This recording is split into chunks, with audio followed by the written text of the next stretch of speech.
Schwendimann. I'm the VP of Global Shared Services for Stanley Black Decker. Actually been in this role since about 2020.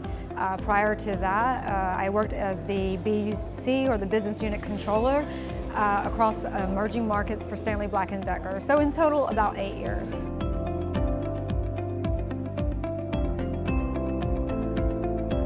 Friction points across order to cash and in the organization.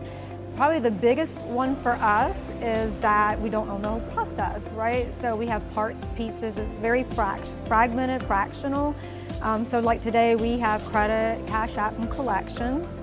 And sometimes being able to prioritize and communicate and really understand what is driving upstream to downstream, that really is a hard conversation across the organization. How we've been able to overcome that? Honestly, we, for the first time about 12 months ago, had a Kaizen event. It was one of the very first cross-functional meetings. Doesn't sound like rocket science, but it was very impactful. Everybody got around the table. We talked through about 180 pain points in the order to cash space. It was the first time that people felt like they were being heard. So again, it's having the transparency, the communication. That's really how you start having a conversation and a dialogue, building relationships so that you can problem solve together and look to fix anything that's in the order to cash space.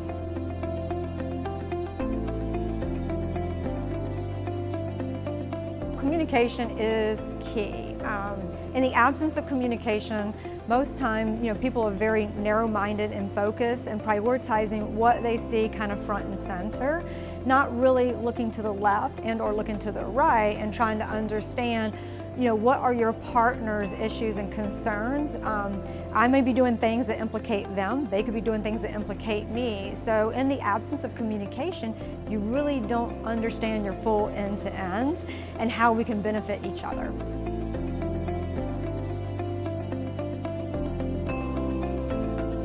Issues that we've had along the way, always one of the biggest ones is getting investment.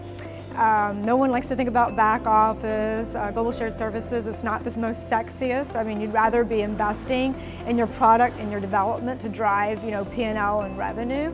So really how to get in front of your key leadership and make them understand that this is really important. It not only benefits obviously my organization for productivity and efficiency, but it does benefit the upstream organization. And one way that we've been very successful in doing that is that Stanley has key initiatives, like all organizations, and we were able to tie back our transformation project in the order to cash space to a lot of the key initiatives, like number one being customer focused, customer concentric, right? Really putting the customer at the center and how we were going to support them and be able to enhance their experience with Stanley Black Decker.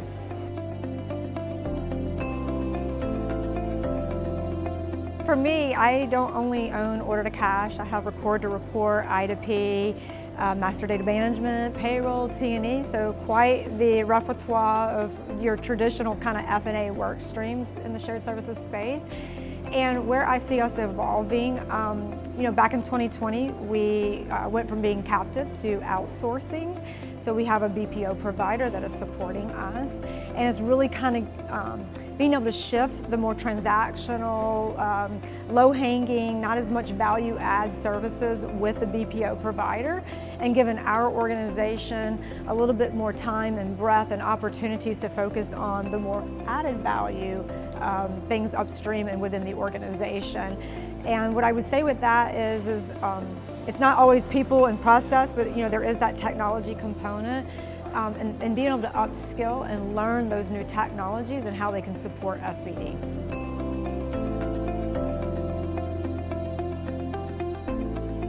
The biggest takeaway, and I've spoken at several events for me, is coming into this role, I have learned that Stanley Black Decker, bad, good, or indifferent, would put technologies in space, would put processes in place, and kind of thought about it as being static.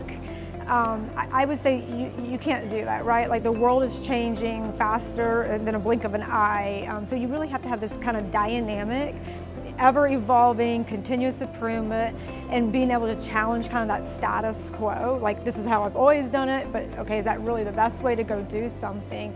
So for me, those are kind of the key takeaways. And then SSON, why? Again, going back, we did not participate in events like this. We did not network. We did not share and or collaborate. So we really didn't know kind of where we were in the spectrum. Were we good? Were we bad? Were we in the middle? And really being able to share stories and understand that, okay, we're not necessarily the best, but we're not also the worst. And there's clearly opportunities and learning about that as we come to events like this.